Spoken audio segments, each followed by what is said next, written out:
Rabu Menulis seri ke-11. Halo teman pemilih, jumpa kembali dengan Bu Menul, yaitu program Rabu Menulis persembahan KPU Kabupaten Klaten. Susunan beberapa kata yang bermakna akan membentuk sebuah kalimat. Sedangkan susunan beberapa kalimat yang terstruktur akan membentuk sebuah alinea. Nah, karya tulis seperti makalah, laporan, atau buku, serta karya tulis jurnalistik seperti berita, feature, atau opini, yang baik pasti membutuhkan susunan kalimat dan alinea yang efektif. Nah, pada Bu Menul seri yang ke-11 ini, kita akan belajar bersama tentang bagaimana menulis kalimat efektif untuk sebuah karya tulis yang baik.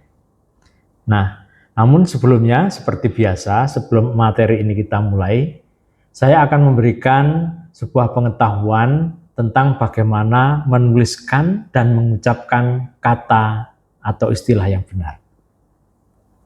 Yang pertama, misalnya kata konsolidasi atau konsolidasi untuk menyatakan sebuah penyatuan. Yang benar adalah konsolidasi, bukan konsolidasi. Kemudian yang kedua, untuk kata konsultasi atau konsultasi untuk menyatakan diskusi untuk mendapatkan arahan. Penulisan yang benar adalah konsultasi, bukan konsultasi. Yang ketiga, untuk kata yang benar, diseminasi atau diseminasi atau desiminasi untuk menyatakan penyebarluasan. Penulisan yang benar adalah diseminasi, bukan deseminasi atau desiminasi. Yang keempat, untuk penulisan yang benar, diferensiasi atau diferensiasi untuk menyatakan proses pembeda. Yang benar penulisannya adalah diferensiasi, bukan diferensiasi. Kemudian untuk penulisan kata aktivitas atau aktivitas pakai V atau pakai F. Penulisan yang benar adalah aktivitas pakai V, bukan aktivitas pakai F. Kemudian untuk penulisan kata sistem atau sistem, penulisan yang benar adalah sistem pakai E, bukan sistem pakai I. Yang ketujuh, untuk penulisan yang benar, diagnosa atau diagnosis. Penulisan yang benar adalah diagnosis, bukan diagnosa. Yang kedelapan, penulisan yang benar, definisi atau definisi atau definisi. Penulisan yang benar adalah definisi. Kemudian yang kesembilan, penulisan kata yang benar, mestinya atau mustinya. Yang benar adalah mestinya, bukan mustinya.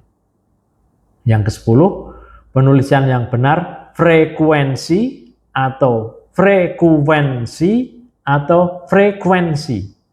Penulisan yang benar adalah frekuensi, bukan frekuensi atau juga bukan frekuensi.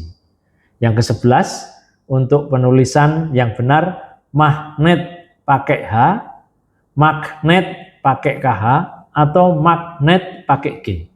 Penulisan yang benar adalah magnet pakai G. Yang ke-12, untuk kata atmosfer atau atmosfer. Penulisan yang benar adalah atmosfer, bukan atmosfer. Yang ke-13, untuk penulisan kata konkret atau konkret. Yang benar adalah konkret, bukan konkret. Yang ke-14, untuk penulisan kata lazim pakai Z, lazim pakai S, atau lazim pakai J. Yang benar adalah lazim pakai Z. Kemudian yang terakhir, ke-15, untuk penulisan ekstrim atau ekstrim. Yang benar adalah ekstrim, bukan ekstrim. Nah, mari kita lanjutkan dengan materi bagaimana menulis kalimat yang efektif. Nah, sebelumnya mari kita mulai dari sebuah pengertian atau definisi. Jadi kalimat dalam bahasa Indonesia adalah satuan bahasa terkecil yang bisa berdiri sendiri untuk mengungkapkan pikiran atau gagasan secara utuh dan setidaknya memiliki unsur subjek dan predikat, serta ditandai dengan intonasi final dalam bahasa lisan atau tanda baca dalam bahasa tulisan. Kalimat berfungsi untuk menyampaikan maksud, bisa berupa pernyataan, pertanyaan, atau seruan. Nah, ini ciri-ciri utama sebuah kalimat. Struktur kalimat setidaknya terdiri dari unsur subjek dan predikat, memiliki pola intonasi akhir lisan atau tanda baca untuk tulisan. Kemudian makna kalimat yaitu untuk menyampaikan pokok pikiran, maksud, atau ide secara utuh dan lengkap. Kalimat digunakan secara lisan dengan intonasi akhir atau tulisan yang diawali dengan huruf kapital dan diakhiri dengan tanda titik, tanda tanya, atau tanda seru. Nah, ini unsur-unsur yang terdapat dalam sebuah kalimat. Yaitu pertama subjek, yaitu orang atau benda yang menjadi pokok pembicaraan, pelaku tindakan atau hal yang sedang dijelaskan. Biasanya berupa kata benda atau kata ganti. Kemudian unsur berikutnya yaitu berupa atau berisi predikat, yaitu untuk menjelaskan apa yang dilakukan atau dialami. Biasanya berupa kata kerja. Kemudian unsur berikutnya adalah objek, yaitu sesuatu yang menerima tindakan dari subjek. Ya, biasanya berupa kata benda. Kemudian unsur berikutnya adalah keterangan, yaitu unsur tambahan untuk memperjelas makna kata kerja. Bisa berupa keterangan waktu, tempat, cara, dan lainnya. Kemudian juga kadang bisa ditambahi dengan unsur pelengkap, yaitu untuk melengkapi predikat. Ini contoh kalimat. Contoh kalimat dengan struktur SP, subjek predikat, yaitu misalnya ibu memasak. Ibu subjek, memasak predikat. Untuk struktur SPO juga bisa, ibu memasak nasi goreng. Untuk struktur kalimat SPK bisa juga, yaitu ibu memasak di dapur. Kemudian untuk struktur kalimat yang lengkap, SPOK itu ibu memasak nasi goreng di dapur. Tapi juga kadang ditambahi pelengkap, bisa jadi SPO pelengkap dan keterangan. Yaitu misalnya ibu memasak nasi goreng dengan cekatan di dapur. Nah, sekarang kita membahas tentang kalimat efektif. Jadi kalimat disebut efektif, yaitu kalimat yang mudah dipahami oleh pembaca. Sebuah kalimat dikatakan efektif jika berhasil menyampaikan pesan, gagasan, perasaan maupun pemberitahuan dari penulis dengan benar. Untuk menyusun kalimat efektif diperlukan logika dan kematangan dalam berpikir. Menulis kalimat efektif sangat diperlukan agar pesan atau maksud yang disampaikan mudah dimengerti oleh orang lain dengan jelas dan tidak menimbulkan kesalahpahaman. Ini contoh kalimat efektif. Kalimat yang tidak efektif misalnya, Semarang adalah merupakan salah satu kota besar di Indonesia. Itu tidak efektif. Kalimat efektifnya adalah Semarang merupakan satu di antara kota besar di Indonesia. Contoh berikutnya, kalimat tidak efektif, demi untuk anaknya, Butina rela bekerja membanting tulang. Kalimat efektifnya adalah demi anaknya, Butina rela bekerja membanting tulang, dan seterusnya. Nah, ini bagaimana langkah-langkah menulis kalimat efektif. Yang pertama, tentukan ide pokok. Kita harus fokus pada satu gagasan utama per kalimat agar pesan yang disampaikan itu dengan jelas, tidak melebar kemana-mana. Kemudian gunakan struktur SPOK dengan jelas. Kemudian pilih kata atau diksi yang tepat. Gunakan kata-kata yang jelas, kuat, dan sesuai konteks. Hindari istilah yang rumit dan tidak perlu. Kemudian hindari kata berlebihan. Hilangkan pengulangan kata atau frasa yang tidak menambah makna. Misalnya, Bapak, Ibu hadirin sekalian. Yang benar cukup ditulis Bapak, Ibu hadirin atau bahkan cukup ditulis hadirin saja. Berikutnya gunakan kalimat aktif. Jadi subjek melakukan tindakan itu cenderung lebih jelas dan gampang dimengerti dibandingkan kalimat pasif, yaitu subjek dikenai tindakan. Kemudian perhatikan ejaan dan tanda baca. Jadi kita patuhi bahasa Indonesia yang baku dan gunakan tanda baca yang benar. Kemudian hindari ambiguitas atau hindari kata-kata yang rancu, yang ambigu. Jadi pastikan kalimat tidak memiliki makna ganda atau tafsir yang berbeda. Contoh, siswa sekolah terkenal itu menerima beasiswa. Ini bisa rancu, bisa berarti siswanya atau sekolahnya yang terkenal. Kemudian kita coba gunakan variasi struktur kalimat. Jadi gunakan variasi kalimat agar tulisan kita tidak monoton. Terkadang kita menggunakan kalimat langsung, kalimat aktif, pasif, atau dengan kalimat yang kompleks.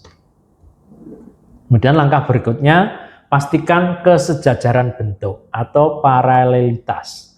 Jadi jika kalimat itu berisi rincian, gunakan kata yang konsisten. Misalnya menggunakan imbuhan me semua atau pe semua. Contohnya yang salah, tugas sekretaris adalah menyusun laporan, pengarsipan dokumen, dan menelepon klien. Ini seolah-olah benar. Padahal yang benar adalah tugas sekretaris menyusun laporan, mengarsip dokumen, menelpon klien. Ya. Kemudian hubungan dengan konjungsi yang tepat.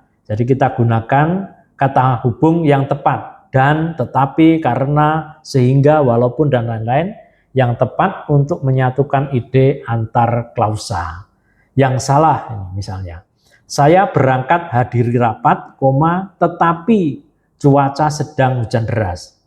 Padahal yang benar, saya hadiri rapat, walaupun sedang hujan deras. Jadi kita gunakan walaupun, bukan tetapi. Kemudian yang terakhir, itu kita revisi dan edit sebelum tulisan itu benar-benar kita sampaikan kepada pembaca. Nah, ini ada tugas yang bisa dikerjakan oleh teman-teman pemilih. Soal yang pertama, kita ada 7 kata secara acak ini. Ada kata pertama memaksa, 2 di barak pengungsian Pakem Binangun, yang ketiga ratusan warga Cangkringan, keempat Gunung Merapi, kelima sore ini, 6 mengungsi, 7 erupsi. Coba kalau ini disusun menjadi sebuah kalimat. Nah, ini sekedar jawaban sederhana, teman pemilih bisa berbeda. Menjadi kalimatnya demikian. Erupsi Gunung Merapi memaksa ratusan warga Cangkringan mengungsi di barak pengungsian Pakem Binangun sore ini. Ini soal pertama. Soal yang kedua, ada 9 kata. Ada 9 kelompok kata. Yang pertama, sosialisasi pendidikan. Yang kedua, dan penguatan demokrasi substansial. Ketiga, sangat penting. Keempat, pada masa mendatang. 5, dan bernilai strategis. 6, untuk meningkatkan kesadaran politik masyarakat. 7, yang diselenggarakan KPU Kabupaten Klaten. 8, seminar. 9, pemilih berkelanjutan. Cukup rumit, cukup kompleks. Nah, ini sekedar sebagai jawaban, barangkali teman-teman pemilih bisa punya jawaban yang berbeda. Jawabannya adalah seminar sosialisasi pendidikan pemilih berkelanjutan yang diselenggarakan KPU Kabupaten Klaten, sangat penting dan bernilai strategis untuk peningkatan kesadaran politik masyarakat dan penguatan demokrasi substansial pada masa mendatang.